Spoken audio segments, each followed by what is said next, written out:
Di segmen terakhir ini tiap narsum ada waktu 1 menit membuat kesimpulan. Bapak Ono, Wakil Ketua DPRD Jawa Barat, apa kesimpulan Anda tentang bansos dan vasektomi ini? Silakan, 1 menit.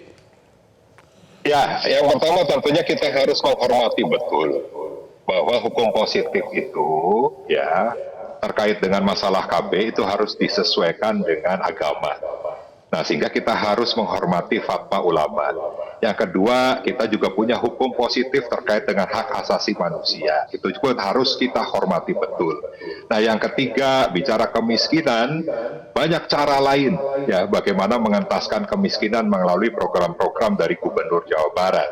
Dan yang terakhir, tetap saya tidak yakin KDM akan berani menjalankan kebijakan ini karena dia akan melawan undang-undang, melawan aktivis hak asasi manusia, melawan juga ulama. Jadi saya yakin KDM hanya gimmick saja menyampaikan terkait dengan fase hanya gimmick saja, impossible. Ibu Anies gimana kesimpulannya?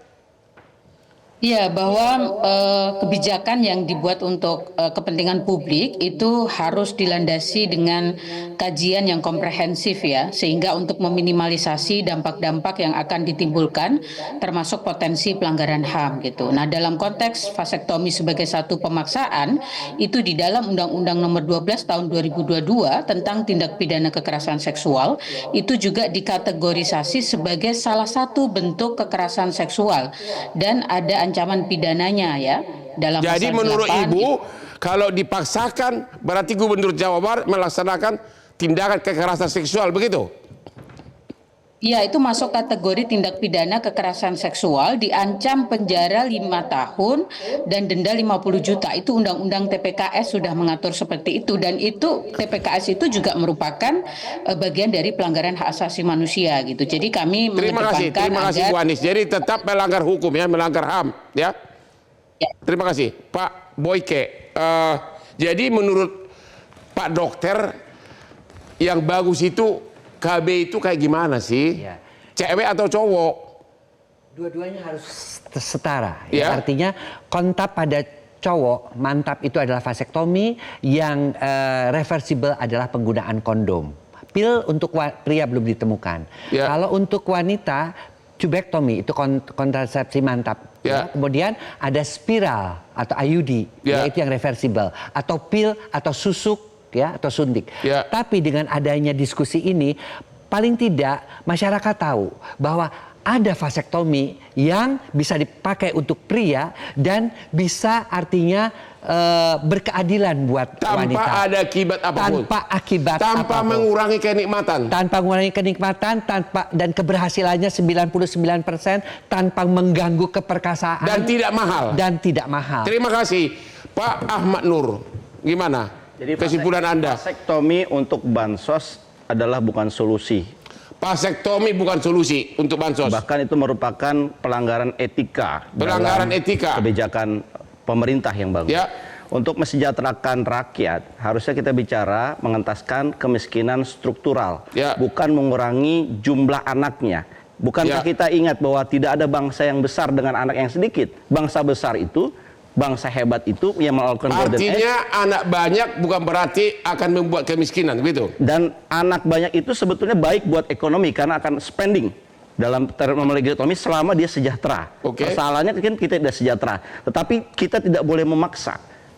Apa yang jadi vasektomi menjadi bansos itu adalah paksaan yang tidak. Terima kasih Pak Niam dari segi agama. Terima kasih. Tolong jelas-jelas hitam putih, tidak boleh, haram, gitu gimana? Menjadikan vasektomi sebagai syarat penerimaan bansos itu tidak sesuai syariah.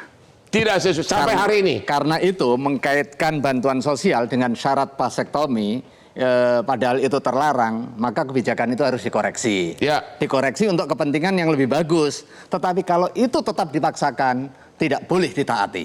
Saya kira ini hal yang penting.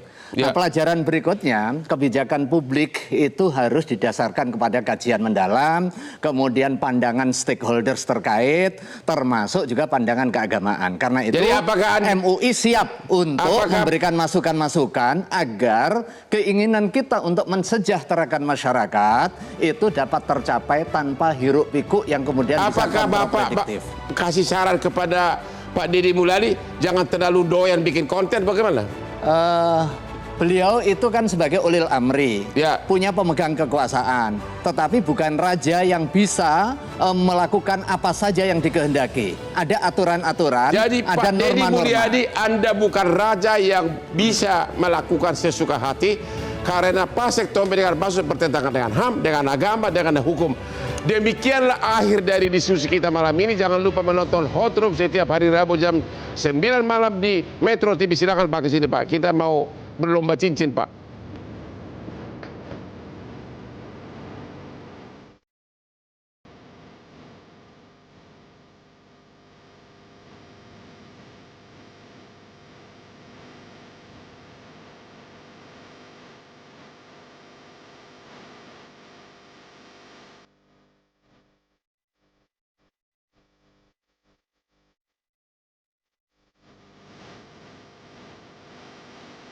Jelajahi cara baru mendapatkan informasi. Download Metro TV Extend sekarang.